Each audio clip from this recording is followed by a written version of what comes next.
हैदरगढ़ के लाल राजनीति के पुरोधा पंचतत्व में विलीन। हैदरगढ़ की राजनीति के पुरोधा सादगी पसंद पंडित सुंदरलाल दीक्षित जी का निधन। आज सुबह जैसे ही खबर मिली कि पंडित सुंदरलाल दीक्षित जी नहीं रहे, एक झटका सा लगा। भरोसा ही नहीं हो रहा था कि हैदरगढ़ की राजनीति के चाणक्य कहे जाने वाले अब हमारे बीच नहीं रहे। बिना किसी लाव लश्कर के बहुत ही सादा जीवन जीने वाले दादाजी से आज के राजनेताओं को बहुत कुछ सीखना चाहिए। 300 रुपए ही जेब में थे और लड़ गया चुनाव पूर्व विधायक सुंदरलाल दीक्षित की जुबानी। भले ही आज राजनीति में धन का बोलबाला हो गया हो, लेकिन 3 दशक पहले एक ऐसा नहीं था।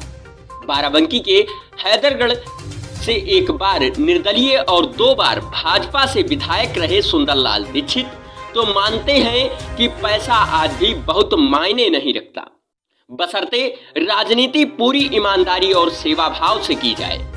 वह बताते हैं, मैंने सन 1977 में जब पहला चुनाव लड़ा तो मेरे पास सिर्फ और सिर्फ 300 रुपए ही थे। लोगों ने मदद की। चुनाव जीतने के बाद भी मेरे जेब में 480 रुपए बचे हुए थे। राजनीति में कैसे आए इस सवाल पर अक्कड़ बक्कड़ और अपने में मस्त रहने वाले पूर्व विधायक दीक्षित जी जो कुछ बताते हैं वह दिल को छू जाता है। कहते हैं, युवा अवस्था में गरीबों के लिए संघर्ष करता था, यह सादगी का एक मकसद था। उसी दौरान जॉर्ज फर्नांडिस से प्रभावित हुआ और राजनीति में आ गया। आपातकाल के बाद मैंने निर्दलीय प्रत्याशी के तौर पर हैदरगढ़ से नामांकन दाखिल कर दिया। मेरे सामने थे कांग्रेस के दिग्गज नेता श्यामलाल वाजपेयी और जनता पार्टी के जंग बहादुर वर्मा। जनता पार्टी का गठन कांग्रेस विरोधी कई दलों को मिलाकर हुआ था। दोनों लोग धन एवं समीकरणों में काफी मजबूत थे। यकीन नहीं होगा कि उस समय मेरे पास महज सिर्फ 300 रुपए ही थे, फिर भी चुनाव मैदान में उतर गया।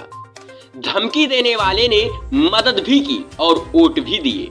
दीक्षित जी बताते हैं, चुनाव के दौरान ही एक अजीब वाकया हुआ। मुझे धमकाया जाने लगा। कुछ लोग थे जो यह धमकी दे रहे थे। मैं सीधे उसी गांव पहुंच गया जहां के दबंग व्यक्ति की तरफ से मुझे धमकी मिली थी। गांव के लोगों से कहा, भैया हमारी क्या खता है जो हमें मारने की धमकी दी जा रही है। गांव वाले हमारे साथ उस व्यक्ति के घर तक पहुंचे। हमने उनसे भी पूछा, भैया हमारी क्या गलती है जो हमें मारने की बात कह रहे हो? कोई गलती हो तो मैं खुद आ गया हूं, सजा दे लो। यह सुनकर वे काफी शर्मिंदा हुए, मुझे तख्त पर बैठाया, माफी मांगी और उन्होंने वादा किया कि वह ही नहीं बल्कि उनका पूरा गांव पूरी ताकत से साथ मेरा देगा। अटल जी से कहा, जब आप पार्टी बनाएंगे तो आ जाऊंगा। उस चुनाव में लोगों ने मेरी खूब मदद की। मैं जहां पहुंचता वहां लोग रुपए देते, जिनके पास रुपए नहीं थे वे गेहूं चावल दे देते। जहां रात हो जाती वहीं मैं रुक जाता, सुबह होने पर दूसरे गांव के लिए चल देता। 1977 का चुनाव जीत गया। जिस गांव से धमकी मिली थी वहां की पोलिंग पर भी जीता। मजेदार बात यह रही कि 300 रुपए जेब में लेकर चुनाव लड़ने चला था। नतीजा आया तब भी 480 रुपए ही जेब में बचे थे।